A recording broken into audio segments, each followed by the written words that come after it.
Hello gamers and welcome back to another episode of Vidja Game Hunting. I have amassed quite a pile of games that I picked up over the last month or so, and I figured it was about time I get through them and show them in a pickup video. If you follow me on Twitter at all, some of you have probably seen some of these, but some of these I've just not shown at all. So let's get right into it. We're going to start things off with a bang. For my brother-in-law, I picked up a Super Nintendo box. A little bit of wear on it on the corner, but overall this is pretty cool. It's the Walmart edition, and it's got the do not remove proof of purchase on the back, and it is dated 8/21/93, so really cool. I used to look at the back of my Super Nintendo box all the time when I was a kid, and just look at the screenshots. I just thought it was like the coolest thing ever. So to get one back, this was again just the box, not the system. The foam's in here, all the manuals, so that's cool too. But really happy to have this and be able to display it in my game room. And then along with that, I also got a copy of Sunset Riders for the Super Nintendo from him.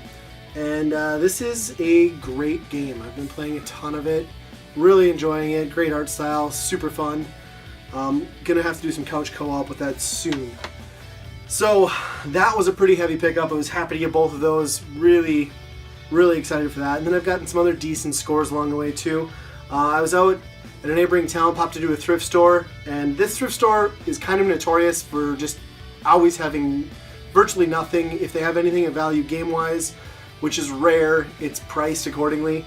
But I walked in and found a copy of Phantasy Star 4 for $9.99. It did have a rental sticker on the front. There was some underlying label damage. I got it cleaned up pretty well. I think it looks pretty good, but still a steal of a deal at that price. And of course, being it was from a rental store, it has the Be Kind, Please Rewind sticker on the back of the cartridge. That always makes me laugh. I will probably end up trading this at some point. I'm not a big RPG guy. I know this is considered a really good game. I think Eric of Fargo Retro commented when I threw this on Twitter that he loves this game, and I tried. I played a little bit of it, but the fact that I'm not into turn-based RPGs is not going to change. So still a great deal. Was happy to find it, but that's not a game for me, sadly. And then at a thrift store, no, pawn shop, found a couple of games. I got the pair for $40. The first one is a Nintendo game, Monster in My Pocket, and I don't know if anyone really remembers the toys, but it was a toy line, Monster in My Pocket, and basically you had these little figurines that you collected, and they had like battle points or hit points in the bottom, and you could play like a tabletop game with it. And then this is a spin-off of that, obviously. Very decent game. You know, it's not amazing, but it is a Konami title, so you know it's pretty good quality for the Nintendo. And then along with that, I got Shantae and the Half Genie Hero for the Wii U. It was a used copy. The extras in here, like the soundtrack, are still shrink-wrapped though. I've been looking for this one for a while, and this combined with Monster in My Pocket for $40, I thought was a really good deal. I couldn't pass it up. And then got kind of an interesting NES game here too. One that I don't think I've gotten into a video. I think it went on Twitter, but I'll show it off. It's the Retro USB 8-Bit Christmas 2017. If you're not familiar with this, Retro USB puts out these cartridges every year, 8-Bit Christmas, and they do like these simple homebrew games. Put them in a cartridge like this. It's got Christmas LED lights all up and down the front. It looks really cool. I'll splice in some video of that, hopefully, or at least some pictures. But what's different this year is they usually do one game per year. And 2017's was every game that they've released in the 8-Bit Christmas line on one cart. And then you'll notice that this isn't actually a label. This is an LCD screen that displays the label for the game you've selected once you've booted it up, which is just a really frickin' awesome idea.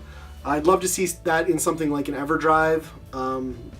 It's just really cool. It makes this a very unique cartridge, and it was really awesome of my wife and kids to get this for me for Christmas. It got here like mid-January though, which is weird. Usually they're on time, but I think the LCD added to the production on this one, so it probably just took a little longer.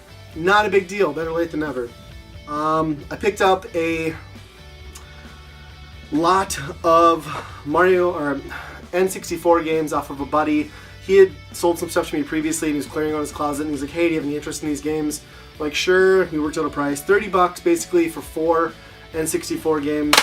The classic Mario Kart 64. I know a lot of people really love this one. I'm not the biggest fan of Mario Kart 64. I think it's a little too slow for me. We've got Perfect Dark. And then, of course, since we've got Perfect Dark, we have to have GoldenEye 007. And then last, and certainly least, is NHL Breakaway 98. So yeah, some solid titles in there for 30 bucks. Whatever. I'll pick it up. Now, I also got some stuff from Nate, or Cartridge Fun, here on YouTube. Basically, he sent me a text at one point saying he had a buddy with some doubles, asking if there were any that I'd like to pick up for the NES. They were a couple bucks each, and I said sure. I picked out a few that I didn't have. These are all filler titles, but they're new to my collection. We've got Bases Loaded 2, Second Season. Hoops, which has got some just terrible cover art. Jeopardy. This one's got a little beat up label, but you know, for the price. Oh, it's Junior Edition. Okay, nice. Junior Edition Jeopardy. And then we got Roger Clemens, MVP Baseball. And then also, I think later on in the month, I lent him a couple 64 controllers if he was having some friends over to play, do some couch co-op. And when he returned them, he brought me some extra manuals that he had. So Nate was nice enough to just give me these, which is awesome. The instruction manual for Battletoads for the NES.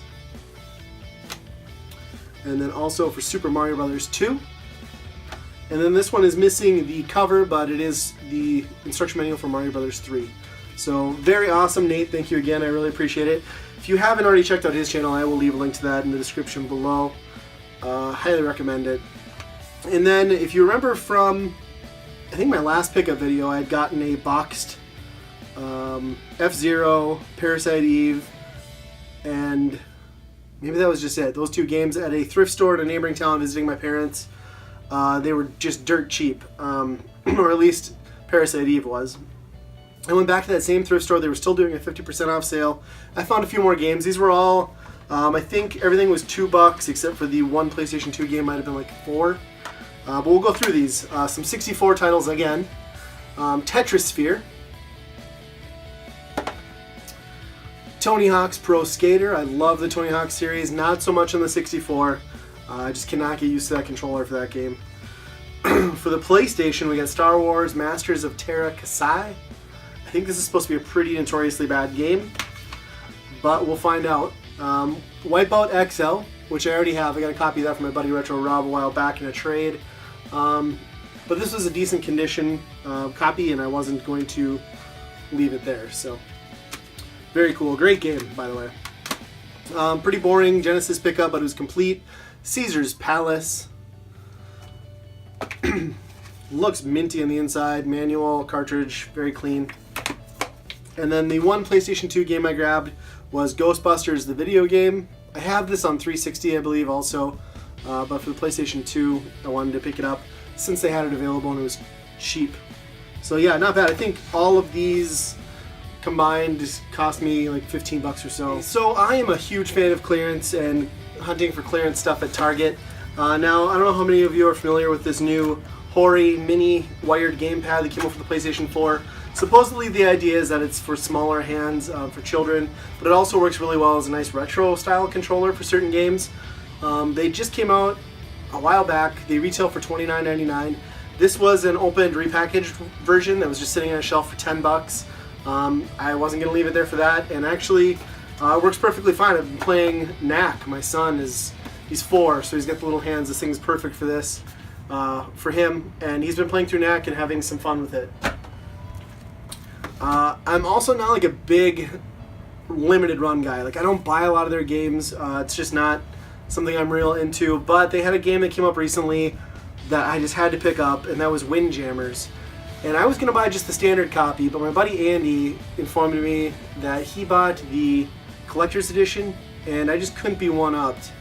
So, despite my better judgment, and I'm blaming you entirely for this, Andy, I bought the collector's edition that comes with the game, a soundtrack, and a Frisbee inside this pretty sweet box. But it was like 70 bucks or 80 bucks. I don't remember. It was way too much money. to get a collector's edition with like a $2 toy in it. So I'm having some buyer's remorse on that, but it is a great game, and I guess now if I want to play Frisbee I can do that too. And then last up, I know I've gone through a ton of stuff here, trying to keep this short, not waste your guys' time. I picked up a Facebook deal, 2 separate things being sold by the same person. I ended up messaging him and getting both. First one was the Jellico Brawlers pack. It's been open, it's still got the shrink wrap on it. Everything that was extra, including the buttons and stickers, is in there. And if you aren't familiar with this came out recently from Retrobit. They put out a few cartridges that had multiple games on them. This one has got Rival Turf, Brawl Brothers, the Peacekeepers, and Tough Enough, all in one cartridge. And they retail new, I think, for $30. So for $20, given the condition, I was like, yeah, I'll pull the trigger. I almost bought this when it was at full price anyway, not that long ago. And then along with that, for $10, I'm not gonna go through all of these. I got a box of Nintendo goodies, a lot of plushies. These things usually are like $10 a piece anyway. Some old World of Nintendo toys, and even a Goomba from the original McDonald's line back in the day. So real cool. I gotta go through all that yet. I know my kids are gonna want some of those. And basically, yeah, that is everything that I've picked up. I know I've been slow on getting content out on YouTube here on this channel anyway, and that's just sheer laziness, to be honest. I'm gonna try to get better about that. But another thing that I've been spending my time on, if you guys aren't familiar with it, I don't talk about it a lot on this channel because it's kind of its own thing. I do a podcast with a couple of buddies, Andy and Justin. It is called Weekend Rental. You can find our podcast on Google Play, iTunes, Stitcher. You can also check out our website for all of it all in one. It leads to our Twitter, our Facebook, and that is weekendpodcast.com, as well as a YouTube channel. Just goes by Weekend Rental. But the main podcast is bi-weekly. And what we've also started doing is putting out original content on our YouTube channel. Besides just slicing and dicing the actual podcast itself and turning it into smaller chunks, so it's more digestible for anyone who doesn't have a ton of time to listen to a hour-and-a-half long podcast. I would really appreciate it if you haven't looked into that already. I know the rest of the guys would too. Please swing over to any of our accounts. The website. Check us out on your streaming platform of choice, or here on YouTube. I'll leave some links in the description below.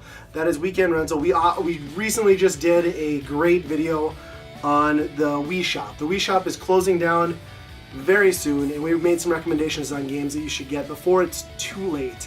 It's a video that I'm really proud of. Worked hard on that with Andy, and that is available right now on our YouTube channel, so please check that one out. I'll leave it there. As always, thank you for watching, and I will talk to you next time.